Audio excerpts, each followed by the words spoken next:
إن الله لا يضيع أجر المحسنين صدق الله العظيم. بسم الله الرحمن الرحيم. الحمد لله رب العالمين، والصلاة والسلام على أشرف الأنبياء والمرسلين وعلى آله وصحبه أجمعين. أعوذ بالله من الشيطان الرجيم. بسم الله الرحمن الرحيم. هو الذي بعث في الأميين رسولا منهم يتلو عليهم آياته ويزكيهم ويعلمهم الكتاب والحكمة. انتہائی قابل قدر دوستوں، بھائیوں اور بہنوں، السلام علیکم ورحمۃ اللہ وبرکاتہ۔ اللہ تبارک و تعالیٰ کا بے پایہ فضل و احسان ہے کہ اس نے ہمیں قرآن کے اس عظیم فن کو سیکھنے اور سکھانے کا موقع عنایت فرمایا۔ ابھی میں نے پڑھی اللہ تعالیٰ سے دعا ہے، یہ آیت تھی هو الذی بعث فی الامیین رسولا منہم یتلو علیہم آیاتہ ویزکیہم ویعلمہم الکتاب والحکمہ۔ تلاوت کے دو اجزاء بتائے گئے تھے کل۔ کیا کوئی بتا سکتا ہے کہ وہ کون سے دو اجزاء ہیں؟ تلاوت سے مراد کیا ہے؟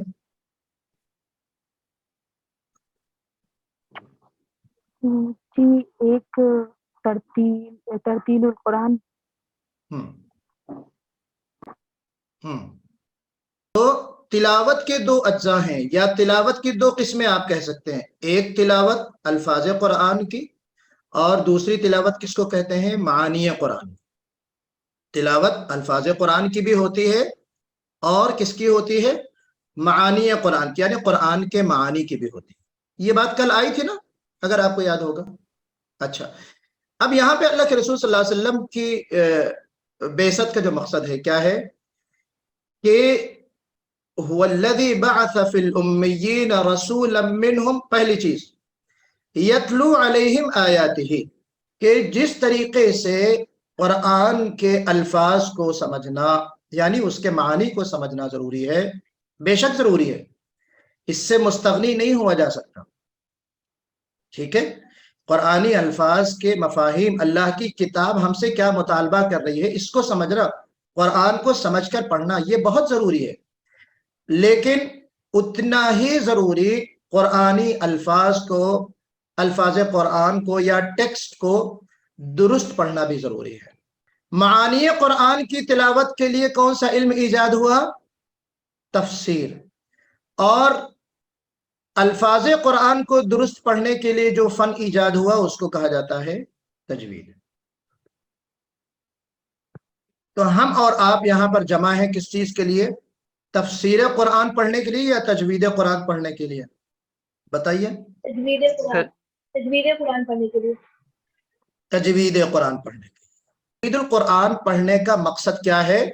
ایک مقصد تو یہ ہے کہ نبی کریم صلی اللہ علیہ وسلم کی قرات کے مطابق ہماری قرات ہو جائے، جیسے آپ نے پڑھ کے بتایا، اور اس کا مفہوم مخالف اگر لے، ہے نا، منفی انداز میں اگر ہمیں سمجھنا ہو اس کے برعکس، تو یہ ہے کہ قرآن کو لحن سے محفوظ رکھنا، یہ مقصد ہے۔ الفاظ قرآن کو کس سے محفوظ رکھنا؟ لحن سے۔ لحن سے مراد غلطیوں سے محفوظ رکھنا، یہ مقصد ہے تجوید کا۔ اور لحن بھی میں نے آپ کو بتایا تھا کہ لحن دو قسموں پر مشتمل ہے۔ لحن کی کتنی قسمیں ہیں؟ دو۔ لحن جلی، جو بڑی غلطیاں کہی جاتی ہیں، عام غلطیاں کہی جاتی ہیں، واضح اور کھلی ہوئی غلطیاں جو ہوتی ہیں، وہ لحن جلی ہے۔ اور دوسری لحن خفی، جس کا تعلق الفاظ قرآن کے حسن، تلاوت کے حسن سے ہے، اور اس کا اگر خیال نہ کیا جائے تو تلاوت کی جو خوبصورتی ہے، قرآنی الفاظ کو ادا کرنے میں جو خوبصورت انداز اپنانا چاہیے، اس میں کمی واقع ہوتی ہے۔ تو یہ لحن کی دو قسمیں بتائیں۔ کلیئر ہو گئی بات؟ اچھا، اب آج جو میری گفتگو کا موضوع ہے آپ کے سامنے، وہ کیا ہے؟ کیا ہے وہ؟ سورہ فاتحہ میں واقع ہونے والی غلطیاں. ہمارا جو کلاس ہے وہ دو حصوں پر مشتمل ہے، ایک عملی تجوید اور دوسری نظری تجوید، پریکٹیکل تھیوریٹیکل. آج پریکٹیکل ہے یا تھیوریٹیکل کلاس ہے؟ کون سا کلاس ہے آج کا؟ پریکٹیکل. پریکٹیکل کلاس ہے. اس چیز کو ہمیں سمجھنا ہے. ہر سنیچر کو پریکٹیکل کلاس ہوگا. پریکٹیکل میں دو کام ہوتے ہیں. پریکٹیکل میں کتنا کام ہوتے ہیں؟ دو کام. پہلا کام کیا ہوگا کہ ایک سورے کی مشق کریں گے، یعنی ایک سورے سے متعلق کچھ چیزیں، تجویدی احکام تجوید سے متعلق کچھ چیزیں بتائی جائیں گی اور پھر اس کی مشق ہوگی. لیکن اب چونکہ یہ پہلا کلاس ہے، پریویس سنیچر تو تھا نہیں ہمارا کلاس، تو آج اسٹارٹنگ ہو رہی ہے. آج آپ کو سنانا نہیں، آج صرف کیا کرنا ہے؟ سننا ہے مجھ سے کہ سورہ فاتحہ کو ہم کیسے پڑھیں. سورہ فاتحہ میں عام طور پر ہونے والی کیا کیا غلطیاں ہیں ان کو درست کرنا ہے. اس سورے کا ایک بہت اہم نام کون بتائے گا؟ ہمارے پاس علماء کرام بھی موجود، میں چاہتا ہوں کہ وہ کچھ ہمیں استفادے کا موقع دیں، مجھے بھی موقع دیں. سورۃ الشفا. سورۃ الشفا بھی، ہاں الشفا بھی اس کا نام ہے. جی اس کا ایک نام سبع المثانی بھی ہے. سبع المثانی، ذرا بتائیے کیوں سبع المثانی کیوں کہا گیا اس کو؟ بہت خوب. 7 آیت ہے. بار بار دہرانے ہاں 7 آیتیں اور بار بار دہرائی جانے والی سورہ ہے یہ. وَلَقَدْ آتَيْنَاكَ سَبْعًا مِنَ الْمَثَانِي، صحیح کس سورے میں ہے یہ؟ وَلَقَدْ آتَيْنَاكَ سَبْعًا مِنَ الْمَثَانِي وَالْقُرْآنِ الْعَظِيمِ، 14ویں پارے میں ہے، سورہ حجر میں غالباً نا، سورہ حجر میں ہے جی. تو اس سورے کو سبع المثانی بھی کہا جاتا ہے، یعنی ایک ایسی سورے جس میں 7 آیتیں ہیں، بار بار پڑھی جاتی ہیں، اور جو عظمت کے لحاظ سے، ثواب کے لحاظ سے، بڑائی کے لحاظ سے یہ ایک بہت ممتاز سورہ ہے قرآن شریف کی.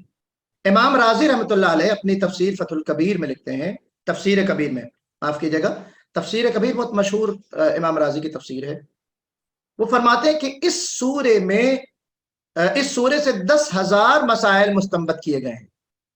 آپ غور کیجئے کہ 10,000 مسائل صرف ایک سورے سے مفسرین نے جو ہے گویا کہ نکالے ہیں. بہرحال تو یہ سورے سب سے اہم ہمارے اور آپ کے لیے. الصلاۃ عماد الدین، نماز کیا ہے؟ عماد الدین ہے، دین کا ستون ہے. سب سے پہلے نماز کے بارے میں پوچھ ہوگی. سب سے اہم رکن ہمارا جو ہے وہ اہل ایمان کے لیے کیا ہے؟ نماز ہے. اور نماز جو سب سے بنیادی رکن ہے، اور اس میں سب سے بنیادی جو سورہ ہم پڑھتے ہیں وہ کون سی سورہ ہے؟ سورہ فاتحہ ہے، جس کے بغیر نماز نہیں ہوتی. لا صلاۃ لمن لم یقرأ بفاتحۃ الکتاب. آپ سب مجھ سے زیادہ بہتر جانتے ہیں، اور آپ نے سنی ہے علماء کرام سے یہ حدیث کہ نماز میں اگر کسی نے سورہ فاتحہ نہیں پڑھی تو لاکھ وہ لمبی نماز پڑھے، خوب لمبی لمبی آیتیں پڑھے، قرآن پڑھے، سجدہ لمبے کرے، لمبے لمبے رکوع کرے، خوب روئے، اللہ سے خوب گڑ گڑائے، لیکن اس کی نماز ہوگی بھائیوں؟ نہیں ہوگی.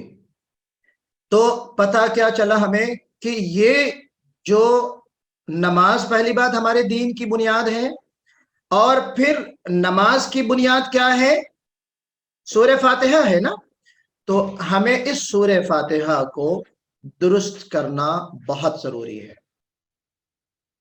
اس سورے کو درست کرنا بہت ضروری. تو آج کا جو ہمارا موضوع ہے، میں ہر کلاس کی شروعات اسی لیے کرتا ہوں سورہ فاتحہ کے درس سے، تاکہ ہمارے جو شرکاء ہیں، بھائی بہن ہیں، وہ اس کی اہمیت کو سمجھ لیں. شروعات ہم کیسے کرتے ہیں؟ الحمدللہ رب العالمین. اس کو اگر آپ نے الحمد پڑھ دیا، بہت ہی سادے انداز میں اور سادگی کے ساتھ الحمد پڑھ دیتے ہیں. پتہ ہے آپ کو اس کے معنی کیا ہے؟ الحمد تمام الاستغراق کا ہے، مکمل، یعنی ساری کی ساری تعریف، ساری کی ساری تعریف کس کے لیے ہے؟ اللہ رب العالمین، کہ الحمد کے بجائے الحمدللہ پڑھا تو سارا کا سارا دھواں اللہ رب العالمین کے لیے ہے۔ خطرناک بات نا؟ تو ہمیں یہ غلطی کہاں سے آئی؟ یہ لحن جلی ہے یا لحن خفی ہے؟ لحن جلی۔ لحن جلی سے بھی بڑھ کر اگر کوئی لفظ ہو سکتا ہے خطرناک لفظ تو وہ ہم استعمال کریں گے۔ غلطی بہت بڑی غلطی ہے اور بہت سادگی سے ہم الحمدو پڑھ دیتے ہیں۔ تو یہاں پہ لحن جلی کے جو اسباب ہیں میں نے کل ذکر کیے تھے، نمبر 1 مخرج کی تبدیلی، نمبر 2 زبر زیر کی یعنی اعراب کی تبدیلی، نمبر 3 صفت کی تبدیلی۔ تو اس میں کون سی تبدیلی ہو رہی الحمدو میں؟ کیا سبب ہے لحن جلی کا؟ مخرج کی تبدیلی۔ ہا کو ہم نے ہا کے مخرج سے نکالا۔ اب دیکھیں الرحمن کو بھی ہمیں بڑی ہا سے پڑھنا ہے، الرحمن الرحیم۔ مالک یوم الدین کو مالک یوم الدین پڑھ دیتے ہیں بعض حضرات، قرہ حضرات ہیں، تھوڑا سا خوبصورت اپنی تلاوت کو بنانے کے لیے، لحن کو خوبصورت کرنے کے لیے، یعنی اپنی تلاوت کو خوبصورت بنانے کے لیے کیا پڑھتے ہیں؟ وہ غلطیاں ہو جاتی ہیں۔ مالک یوم الدین، یہ سکون لگ گیا یہاں پہ، ساکن ہو گیا، مالک یوم الدین، اس طرح پڑھنا ہے۔ اور اگلی جو غلطی ایک ہے وہ ایاک نعبد، اچھا مالک یوم الدین بھی بول دیتے ہیں لوگ، ہم نے بھی سنا مالک یوم الدین، دین بولنا ہے، تین نہیں بولنا۔ دال کا جو جہر ہے صفت میں اس کو واضح کرنا ہے، یوم الدین مالک یوم الدین، اس میں جہر بھی ہے اور اس میں کیا نام ہے آپ کے آواز کو بلند بھی کرنا ہے اور شدت بھی ہے، اس میں دال میں شدت بھی ہے۔ تو مالک یوم الدین۔ اگلی جو غلطی ہوتی ہے وہ ایاک نعبد و ایاک نستعین، نعبدو میں واو لگا دیتے ہیں، نعبدو ایاک نعبد و ایاک نستعین۔ اچھا کیا ہو گیا اس میں؟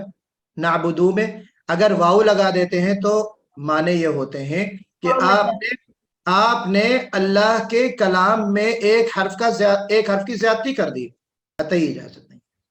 اللہ کے کلام میں ایک حرف کی زیادتی یا کسی ایک حرف کی کمی، دونوں کی گنجائش نہیں ہے۔ دھوکے سے کریں اور ایک سے کئی بار کریں یہ دھوکا ہو تو یہ گناہ کے زمرے میں، حرام کے زمرے میں آ جائے گا۔ اب میری گفتگو سننے کے بعد کم از کم آپ کوشش کیجئے کہ غلطی نہ ہو۔ تو نعبد و ایاک نستعین، ایک بہت خطرناک غلطی جو گناہ کبیرہ کے درجے میں، ایاک نعبد کو یہ جو تشدید ہے، دیکھیں تشدید جو ہے قرآن پاک میں جو حرکات ہیں تشدید ہیں اس کی بھی بڑی اہمیت ہے اور اس کا تعلق بھی قرآن کے معانی سے ہے۔